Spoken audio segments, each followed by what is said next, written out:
Hi, all.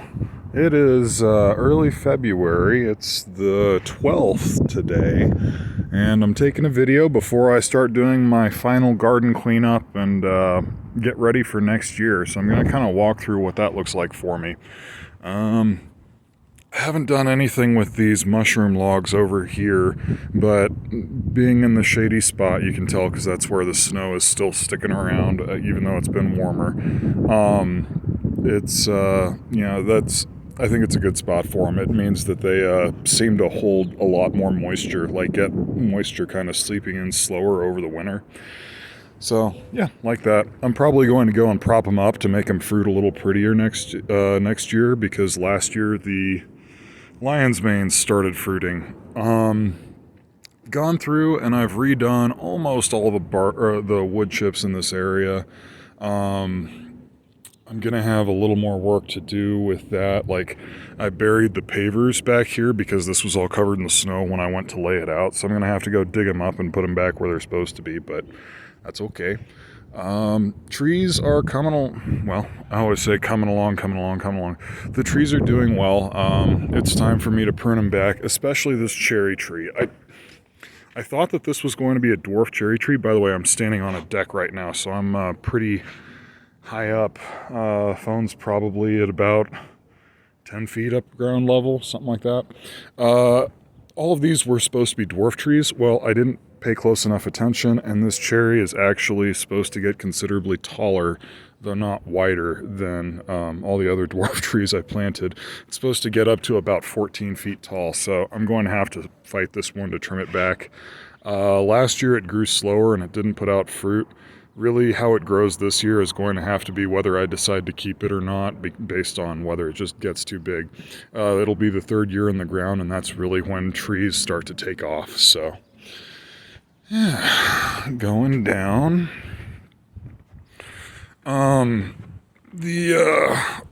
Watching my step here. This is relatively new it's new since the last video. Compost pile. I grabbed all of the leaves from my neighbors, tossed it in. I did have a compost pile here before, but I didn't have the chicken wire around it to hold it up. Right now, lots and lots of leaves, not a lot of nitrogen sources. I'm going to be getting a huge load of horse manure at some point, and I'm going to mix that in here and let it compost that way. But at this point, I'm trying to go for bulk compost because I want to start making my own and using more of my own, instead of having to use dry fertilizers like blood and bone meal in order to boost fertility in the annual side. So that's starting. Over here. It's well past its prime. This was where I tossed some leftover shiitake spawn. So there are a couple of patches here and there where shiitakes are starting to come up. There's another one here. We had this big snow recently. It's finally kind of melting off. Mushrooms, some of the mushrooms are liking it anyway, some are not. But for instance, here's this log. It's growing mushrooms out the top, growing out the side. Here's more down in that crevice. And over here, this guy, growing out through the ice. I'm not sure what kind these are. I'm hoping they're shiitakes, but until I go through the steps for a positive ID, I am not eating them. Annual bed. It's all wet, so you don't really want to walk on it while it's all wet. It compacts it a whole lot. I'm rearranging this compared to last year. Last year, you can see from the pavers, I had 3 different patches, one left, one right, and one back. I'm switching this to 2 next year. I had a hard time reaching the stuff in the middle of the back patch, and didn't feel like I was making a very good use of the space, and the pavers along the back got overtaken by other stuff, so I think it's going to be easier if I have fewer rows for me to keep the rows cleaner. This is likely to get tilled this year, but what I'm doing before the tilling is, coming around over here, before tilling, I'm going to put the hoop house plastic that I had last year. I'm going to spread it out over the ground flat and try and use it to heat it up so it sprouts weed seeds like in February, March. I think that's going to cut back on the amount of weeding I have to do over the course of the year. And I am likely going to have to till in some blood meal, but I don't think I'm going to have to till in much else, so I'm not sure if I want to do it or not this year. Colorado, the CSU soil testing lab for gardeners is currently being moved from Fort Collins to Denver, I want to say. So I can't get a soil test from our local university this year. They said that they were not likely to be able to do it at all this year. So if I want a soil test to see how much I'm supposed to amend, I'm going to have to likely do that through the Nebraska lab, which I would rather just go drop something off. Can't really this year, so we'll see. I need to clean up these currants. As you can see, like, take a look at this guy here. Long branches close along the ground. This isn't really how you want them to grow for easier harvesting. It's just a lot more bending and the branches tend to pull themselves over. So I'm going to go through and trim these back pretty heavily. It's going to way reduce the yield I get this year, but it is going to give for a better growth habit long term, I think, if I can trim them back and kind of get it into a more bushy shape rather than these long whips that go all over. This bush needs to be cut back pretty good. I think about 3 feet in all directions, 3 or 4 feet. So that's on the list. But I don't want to get rid of this because the birds love this bush. This is like their main shelter in my yard from predators and stuff like that. So any given day in the summer, I'll come out here. You can toss a piece of wood at this bush and then 40 birds will fly out of it. So I'm going to keep it. But it takes a little work. Ooh, no idea what that is either. So many mushrooms. This bed is going to be a blueberry bed. I have the blueberry plants coming. It needs something mixed into it. Right now, this is the soil quality. It's very wood heavy. Like, there is some dirt to it. You know, some. But, ooh, there's a little worm. There's a couple little worms. I like to see the worms. But it still is, it's not so, like, it's not as water holding as I would want for blueberries, based on all of that, you know, all the bigger chunks in it. Blueberries have a really shallow root system and they don't like to dry out. And I think that's what partially killed it last year. But new blueberry plants on the way. Need to clean up the raspberry patch. I'm redoing the trellising around it. I have a bunch of wire, but so that should make it so it doesn't flop over out of the bed the way it did last year. Make it a little easier. And just as a note, look at all that empty space around there. This bed did get a reasonable amount of water, and it's composting very, very quickly. This was wood chips. There wasn't much soil at all. In this one, maybe 2 or 3 bags of like a rough compost, but that's about it. So can really tell that this one is getting watered enough for the wood to break down. Like, compared to this one, they were all made the same way, but this one is a solid 2 inches higher than this one. Yeah, so like, it's good.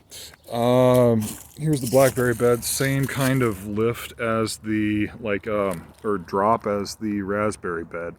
I'm getting rid of this one that is all over the ground. There are 3 different ways that blackberries grow.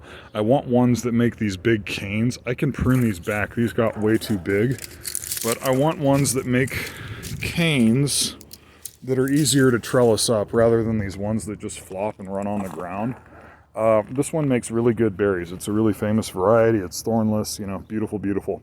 But it's a pain in the ass to harvest and it goes all over the place. I don't want to deal with it. So I have one coming where the berries don't taste quite as good, supposedly, but it's much easier to grow. I'm going to try and take this rose out again. This guy is, well, he doesn't want to die. Need to prune back this rose. This is about as tall as I am, and it's really, really pretty. So I like it. I'm gonna keep it. Need to take care of it. The herb beds, the herb planters are staying where they were, I think. I think I'm going to give them one more year on this spot and see if I can get them to do better. One of my big projects this year is I'm setting up irrigation across this whole area, back all the way down. So I'm going to get these on an irrigation line, and that should help them in the summer. I don't think they were getting watered well. Let's move around. This bed is also pretty much all wood chips. It doesn't get watered as regularly as I should, and it's lacking in nitrogen to break down the wood chips faster. So this spring, every couple weeks, I'm going to come out and give it a light nitrogen fertilizer to try and get these to break down faster. I use urea so it evaporates very quickly. But when you mix it with water in light amounts and water it in, it evaporates slower. And so I'm going to try and get this to break down significantly, but we'll see. This is going to be the chamomile bed. And that was really just an experiment and a place to put waste sawdust. Do as I say, not as I do. Don't do that. This is going to be where I'm dumping all of my extra potting soil from plants that die off in the seedling tent. I'm going to eventually mix that in, and this is going to be a catnip area. The lavender experimental patch, it's kind of hard to see. Here we go. The lavender experimental patch is doing well in the winter. All of these plants seem to be doing really well in the cold, and they're really tolerating the conditions here, so I'm happy about that. Except for the English lavender. This guy's a little fussy. Yeah, wood chips. I get them in huge quantities. I have to, so be careful. Be careful doing something like this. You're going to end up with a lot.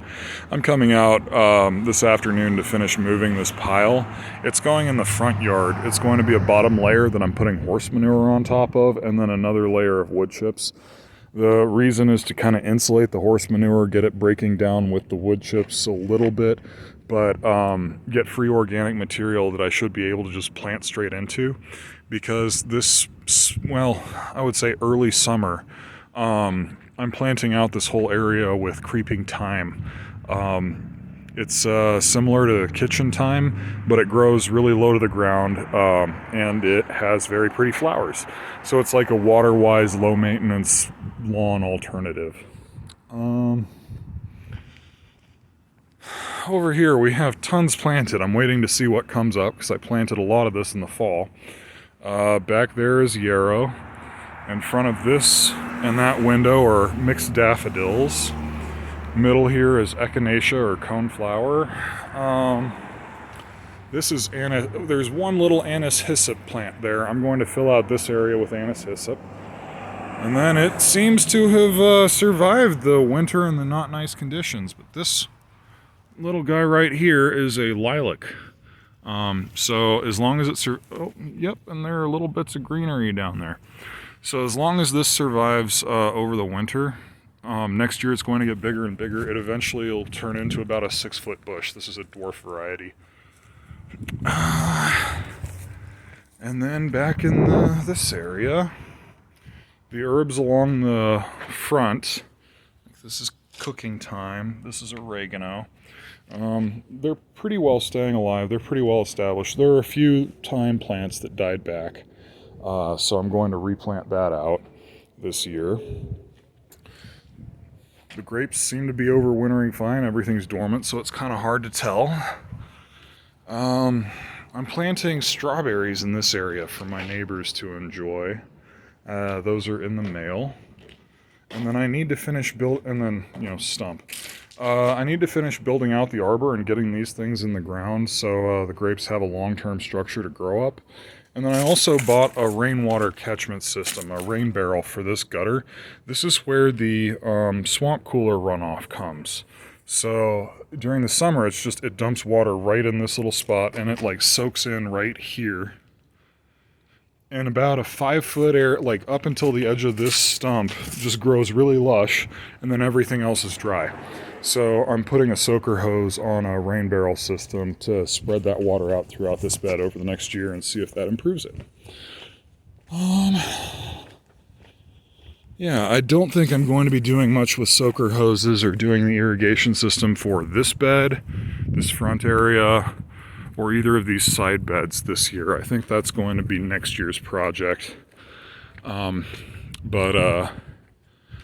Well, it's mostly because it's not really in its final shape. I want to get the hardscaping in, like the stonework in, before I really try and do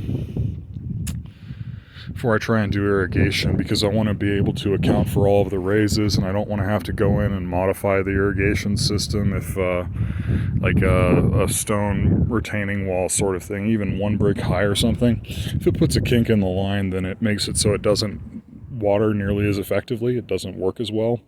So I'm waiting to have everything in that's going to change the level of the beds first before I do the irrigation.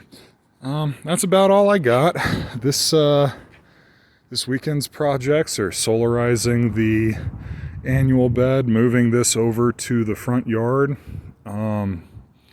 It's amazing watching the snow melt and just run straight off this yard. It doesn't soak up a drop of water right now, so really bigger reason for putting all this wood on the front yard right now is to get it to start holding water, to put a little life in the soil, because right now the soil is as dead as it gets. So I will keep you posted and finish on the wood chips. Happy Valentine's Day coming up. Take care, y'all.